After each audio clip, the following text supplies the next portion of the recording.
Metrópole Entrevista. Presidente da Embasa, Rogério Cedrais, como vai? Muito obrigado por estar aqui às 8h39 na Metrópole, presidente. Um abraço, bom dia. Bom dia, Eduardo, tudo bem? Bom dia a você, bom dia a todos. E aproveito até e mando meus parabéns também a Mário pela data de hoje. O que é que você me diz da Embasa? Qual o balanço aí que você pode me falar da Embasa em termos de projetos, de avanços tecnológicos e também da falta d'água, que é um problema sério. Mas aí a gente vai conversar depois. Mas primeiro me fale aí, meu querido Rogério Cedrais, de sua luta dentro da Embasa. Como é que você pegou a Embasa e o que é que a melhorada que você deu aí? Bom, Zé, eu acho que a Embasa ela tem evoluído bastante, né? É um grande desafio, não tenha dúvida, levar água e saneamento para um estado que, como o nosso, inserido dentro de uma área de semiárido, uma água que tem deficiência hídrica, então ela exige, lógico, grandes investimentos. E é isso que tem acontecido bem ao longo dos últimos 14, 15 anos, não é? A Embasa ela evoluiu muito em tamanho, em investimentos. O nosso governador ele tem uma preocupação muito grande com essa questão do saneamento, de forma geral, do abastecimento humano. Então, assim, alguns números eles apresentam muito claramente o que foi essa evolução. Se a gente pegar os números de 2007 para cá, a Embasa é uma empresa de 50 anos, fez 50 anos agora, recentemente, e nesses últimos 15 anos, a empresa implantou mais de 1,7 milhões de novas ligações de água. Isso significa um atendimento de mais de 4 milhões de baianos que passaram a ter água também em suas casas, água de qualidade, água encanada. Tivemos também um incremento aí ainda mais expressivo na parte de esgotamento sanitário. A Embasa implantou mais de 1 milhão de novas ligações de esgoto nesse período. São números assim, muito significativos, o que mostra que a empresa até iniciou esse processo de universalização antes até do novo marco regulatório, o que mostra que a gente tem esse caminho muito claro e esse objetivo muito claro de evoluir e universalizar o saneamento no estado da Bahia. Essa é uma preocupação do nosso governo e a gente tem seguido muito fortemente sobre isso. O ano de 2021, por exemplo, a gente bateu o recorde em volumes de investimento. A empresa investiu mais de 900 milhões dentro do ano de 2021. É um número muito significativo quando você pega o cenário nacional, coloca a Embasa em um ponto de grande destaque, não só no volume de obras implantadas, de ligações implantadas, como no volume de recursos também, que foram investidos no saneamento do Estado. Nós temos também agora, para esse ano 2022, uma previsão histórica de investimento. A expectativa é a gente investir acima de 1,4 bilhão de reais, é um valor muito grande, muito expressivo. E, Zé, isso vem mostrar assim, uma coisa que a empresa vem perseguindo muito fortemente nos seus últimos anos, que é a sua evolução em termos de empresa, de eficiência, de buscar os melhores resultados. Tanto que a Embasa foi uma das primeiras empresas nacionais agora a serem aprovadas e terem comprovado sua capacidade econômica financeira pela agência reguladora, a capacidade de fazer todo o investimento necessário para que em 2033, que é o que preconiza o novo marco regulatório de saneamento, a gente consiga, sim, universalizar toda a nossa área de atuação. A gente está falando de investir até 2033 algo em torno de 16 bilhões de reais. E nós passamos agora por uma mega sabatina, pesquisa, avaliação de todos os contratos existentes. Foi um trabalho muito grande feito pela Agência Reguladora do Estado, seguindo tudo que preconiza o novo marco regulatório. E no final da semana passada, nós fomos informados com essa excelente notícia que a Embasa é uma das primeiras empresas que comprovam claramente que a sua gestão possibilita que esse volume de investimento aconteça e aconteça de forma segura ao longo dos próximos anos. Então, isso é uma notícia muito positiva para todos os baianos, para saber que a empresa vai, sim, continuar perseguindo a orientação do nosso governo de levar água e saneamento para todo o estado. Estou conversando com o Rogério Cedrais, presidente da Embasa, ao vivo aqui, 8h43. O que é que você, Rogério, pode me falar da prestação de serviço de abastecimento de água numa população como essa que nós temos, uma densidade geográfica extremamente problemática para vocês aí da Embasa, não é fácil, né? E também do esgotamento sanitário. Como é que estão as coisas? É o que a gente falou, né? O saneamento ele é uma atividade naturalmente complexa. O saneamento é uma das indústrias que a gente tem, porque a gente pega uma água bruta na natureza, às vezes em condições bastante complexas, difíceis, até pelas ocupações que nós temos das regiões. Fazemos todo um processo de transformação dessa água e levamos para todos os clientes nossos. E depois voltamos à casa do cliente para captar isso em esgoto, levar para um processo de tratamento e devolver para o meio ambiente. Na maioria das vezes, devolvemos, inclusive, em condições melhores do que aqui captamos. Mas esse é um processo complexo, né, Zé? Quando você pega cidades, por exemplo, como Salvador, ou qualquer outra grande metrópole do país, a operação de saneamento é uma operação difícil. Nós somos um país e temos uma cidade que tem diferenças sociais muito grandes. A gente sabe que é difícil em algumas comunidades você ter aquela infraestrutura mínima necessária na residência do usuário, você tem um reservatório inferior, você tem um reservatório superior, às vezes você não tem nem condição de ter um reservatório por falta de espaço, e a gente tem, infelizmente, uma questão de uso indevido muito grande da nossa infraestrutura também, com muitas ligações clandestinas, algumas fraudes, as não autorizadas, e isso gera, lógico, um pouco de problema para o nosso sistema, e às vezes você pode gerar baixas pressões. Esse é um problema que realmente nós temos. Em função de tudo isso, uma cidade com topografia muito grande, muito diferenciada, uma urbanização em algumas regiões pouco clara, não é? Faltando um pouco de arruamento, faltando a macrodrenagem, às vezes, isso tudo complica muito o processo de saneamento. Mas a gente tem investido muito, temos investido muito. Salvador, por exemplo, nós fizemos grandes investimentos, temos grandes investimentos previstos para serem feitos, para ainda ter mais água no sistema, para tentar, ao máximo, atender 100% da população sem problema. Agora, todo grande sistema de saneamento, ele é muito vivo, não é?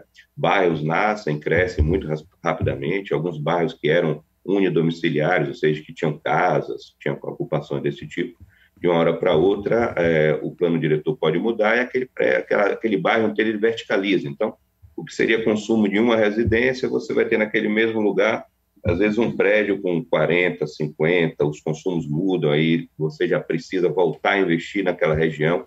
Então, o processo sempre muito vivo, o processo de saneamento. E a gente tem feito grandes investimentos. Recentemente, nós fizemos a inauguração de uma reinauguração, né, de uma ampliação de uma das nossas centrais de armazenamento de água, foi o R19, que fica em Campina de Brotas, foi um investimento de mais de 10 milhões de reais. E quando você faz isso, você, além de requalificar a parte de reservação, requalifica as tubulações, as adutoras, que só assim a gente consegue levar mais água, mais pressões a todas essas áreas. Então, à medida que a cidade vai crescendo, vai mudando, os investimentos têm que ser feitos. Nós estamos agora concluindo mais um grande investimento semelhante a esse do R19, que é o R7, que é o nosso principal reservatório na Bahia, em Salvador. Ele praticamente concentra a maior parte da água que entra em Salvador e a partir dele é distribuída, fica ali no Capula. Nós também fizemos uma requalificação grande dele agora, devemos estar aí nos próximos dias já fazendo a conclusão e inauguração disso, que a população deve sentir bem essas consequências. Então, é um processo sempre vivo. E temos os problemas pontuais que também acontecem com frequência. São obstruções de rede que geram determinada falta d'água em uma rua. Mas quando se trata de uma cidade como Salvador, uma cidade muito grande, que tem uma população muito grande, mesmo que eu tenha aí 1% ou 0,5%, ou menos até do que isso, de problemas desse tipo, é lógico que é um quantitativo ainda muito grande, e a Embasa ela vem trabalhando ainda mais para poder melhorar isso. Nós estamos com uma obra importantíssima para o sistema de água de Salvador, importantíssima, que é a duplicação da nossa adutora de água principal, aquela adutora que sai lá da nossa estação de tratamento na BR-324, ali perto de Simões Filho, e vai traz essa água tratada até Salvador e distribui ela nos principais reservatórios de Salvador. Nós estamos fazendo a duplicação dela, nós estamos concluindo uma primeira etapa dela agora. já estamos licitando a segunda etapa dela, e ela é uma obra que vai realmente possibilitar ainda mais folga no nosso sistema para abastecer bem os baianos. E temos obras de esgoto também para Salvador importantíssimas, fora, sem falar do Estado como um todo. Nós estamos, por exemplo, agora com uma obra importante que sai o esgotamento sanitário de Cambunas e Águas Claras. Nós já estamos aí com 60%, 65% das obras evoluídas. A gente espera concluir ainda nesse ano, botar em carga toda essa operação, que pega uma área sensível da cidade ali, pega o bairro de Águas Claras, Canabrava, São Marcos, Vila Canária, 7 de Abril, o próprio Trobogi. Então, a gente vai conseguir sanear agora essa área com essa inauguração, e que, além de trazer o benefício para toda aquela população, também traz o benefício de tirar esses esgotos dos rios, dos canais, que a gente sabe que prejudica não só a população do entorno, como também todo o resto da população baiana, que isso vai acabar nas praias. Então, é um investimento pesado, são 168 milhões investidos. A gente tem uma segunda etapa que a gente já está licitando agora, já está no processo licitatório já para homologação, que é exatamente Águas Claras, que foi a única que ainda não foi concluída, e com isso a gente saneia toda aquela região. Salvador já tem hoje, Zé, um índice de cobertura bastante alto, um dos melhores hoje do país para as capitais, temos 85%, e com essas obras vamos dar um salto ainda maior. Aí vem aquela preocupação que a população sempre tem, mas tem tanto esgoto e a cidade continua com o canal sujo, aquele esgoto caindo em tal lugar. Infelizmente, a gente tem um outro problema que não é só fazer infraestrutura. A Embasa faz a infraestrutura, coloca lá na porta dos clientes, onde você for praticamente em Salvador, você vai ver as caixinhas de esgoto da Embasa, elas estão sempre lá. Mas não é só esse o trabalho, precisa que a ligação seja feita corretamente. Porque se uma casa que tem uma ligação clandestina, e a gente tem muitas ligações clandestinas de água, ele não nos pede a ligação de esgoto. O próprio usuário vai lá, faz a própria ligação. Só que por falta, talvez, de experiência, de saber o que está fazendo, ele liga o esgoto dele na drenagem, isso cai na drenagem da prefeitura e acaba caindo nos canais. Isso é um problema que a gente tenta sempre corrigir, mas é difícil de achar, a cidade é grande, cresce muito. Assim como, às vezes, liga a própria drenagem dele no esgotamento, que é um outro problema que acontece muito. A gente pega esse período agora que tem chovido bastante, é fácil a gente ver, às vezes, uma PV de esgoto, com aquela tampa de metal saindo do esgoto de dentro.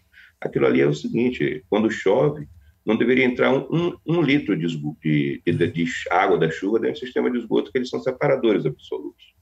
Mas, como existe esse problema, essa mal informação, essa necessidade de o melhor aprendizado da população e suas consequências, quando ele faz isso, liga uma drenagem no esgoto, vai lá para dentro areia, sujeira, garrafa PET, entope, que são tubulações menores que a drenagem, entope, gera um problema que a gente sabe, às vezes de refluxo para as casas, que a gente está 24 horas trabalhando para tentar combater. Assim como, quando acontece a ligação do esgoto, dentro da drenagem, a gente vê os córregos, mesmo em áreas que têm cobertura de esgoto, você tendo também esgoto correndo. Então, é um trabalho contínuo, a gente tem que estar trabalhando continuamente para tentar ir revertendo. Recentemente, nós temos as captações de tempo seco, que é uma preocupação da empresa, que mesmo independente só do faturamento, a gente monta captações em tempo seco, que é para pegar esses córregozinhos e jogar para o nosso sistema para a gente dar uma destinação correta, porque tem tanto esgoto às vezes, que a gente faz isso para combater e evitar que caia nas praias, melhorar a vulnerabilidade das praias. Então, a Embasa faz isso. Então, nós temos várias captações em tempo seco na cidade. Mas temos algumas boas notícias também. Recentemente, desativamos algumas, mas desativamos elas porque a coleta da área do entorno ela evoluiu tanto que o rio começou a correr limpo, então não tinha mais justificativa para eu jogar para dentro do sistema, até para você poder recuperar integralmente o rio. E nós fizemos recentemente a liberação de um rio ali na Barra, ele pega, é um rio grande, vem de várias, passa por várias áreas, ele conseguiu ser limpo, Rio Vermelho é a mesma coisa, nós conseguimos também limpar e desativar.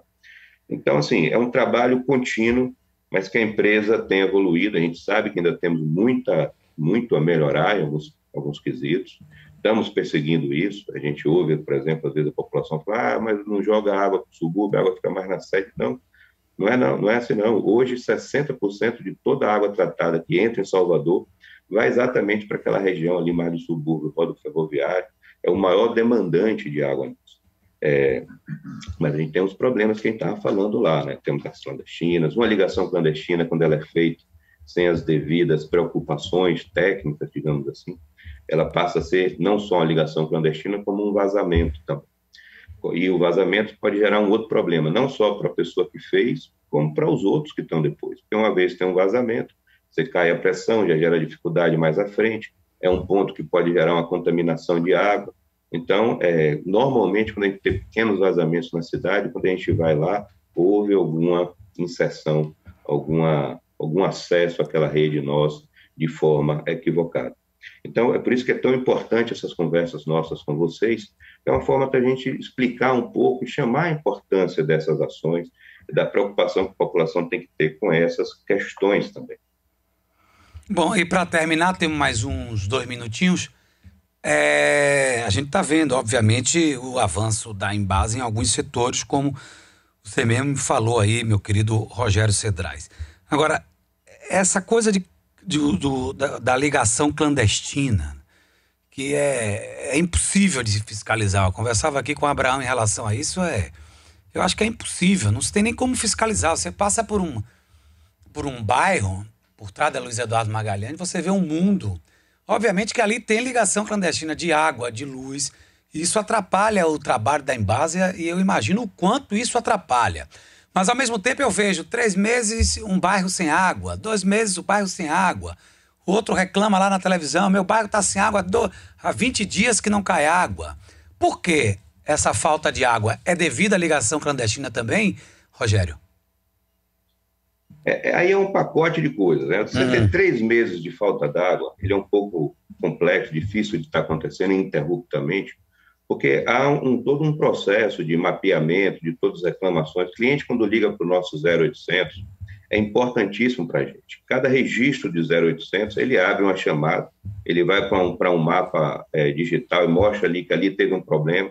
E quando você tem acúmulos de problema, de reclamações em determinada região, significa que a gente precisa fazer novos investimentos. E é isso que acontece. Por isso que nós fizemos a ampliação do R19, fizemos a ampliação do R7, entre vários outros obras que nós fazemos na cidade. Recentemente fizemos uma grande adutora de 800 milímetros também numa parte do subúrbio para reforçar a área. Agora, muito desses casos, às vezes, quando a gente vai lá e todos nós vamos, às vezes a gente não consegue dar solução imediata, porque nós temos um outro problema que gera muita reclamação de falta d'água.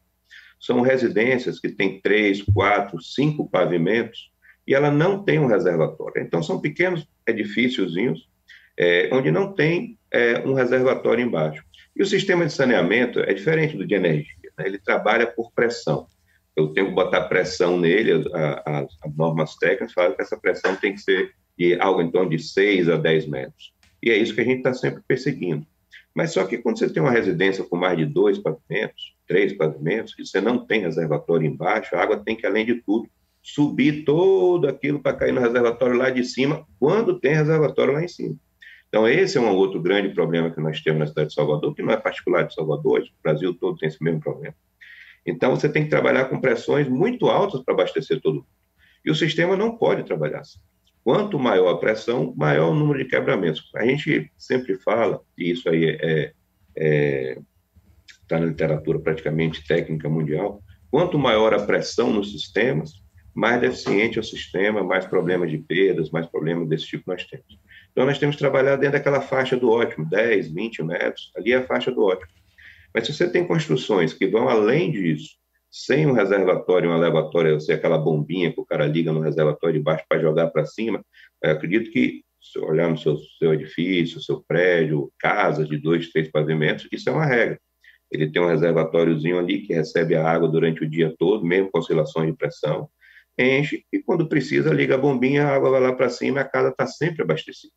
Esse é como deve acontecer. Mas, infelizmente, em Salvador, nós temos ainda muita carência disso, muita casa sem um reservatório.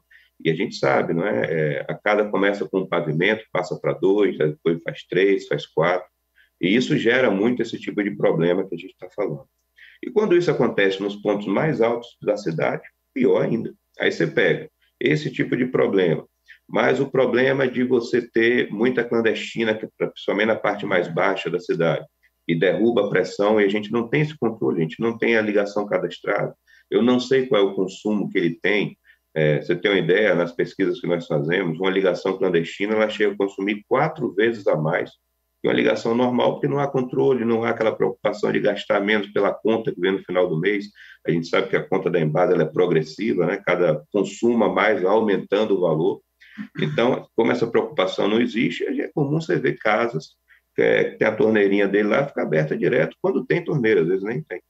Então, essa é uma preocupação que existe, os investimentos a gente tem feito, é uma perseguição contínua, você está certíssimo, a ligação clandestina é uma briga contínua, a gente tem equipes só para vistoriar isso, mas nós temos uma cidade enorme, uma cidade que tem uma condição social muito desequilibrada, digamos assim, né? Então isso é um dificultador. Dificuldades de acesso em muitas áreas também é um problema. Nós fazemos, inclusive, alguns trabalhos muito mais de forma educativa do que punitiva, porque a gente sabe da condição social de todos. Então, às vezes, a gente faz convênios com a Secretaria de Segurança Pública, identifica alguns, faz a ocorrência, porque é um furto qualificado como qualquer outro de água, assim como de energia. Então, a gente faz as ocorrências, mas muito mais no intuito de usar aquilo ali como mostrar para a população, gente, você quando faz isso, você está resolvendo um problema, mas está criando um problema para a comunidade como um todo. Quando você tem uma rua muito clandestina, você tem lá na frente uma área um pouco mais elevada, é possível que gere falta d'água. Então, às vezes, para corrigir aquela falta d'água, a gente tem que entrar, retirar essas clandestinas quase todas, fazer, às vezes, uma outra linha. Isso é custo, é investimento que também vai também para questões das contas e tudo mais. Então, é uma preocupação continuada e você está certíssimo. É um trabalho difícil, mas que nós temos feito continuamente. Mas digamos assim, que é um trabalho que eu acho que não tem fim, não tem fim. Ok, meu caro presidente da Embasa, Rogério Cedrais, muito obrigado pela entrevista, muito ótima entrevista, esclarecedora. Acho que deu para a gente falar de pontos importantes, cruciais. Um abraço, um bom dia, sucesso mais ainda aí. Um abraço, Zé, sucesso para você também. Um abraço a toda a equipe sua.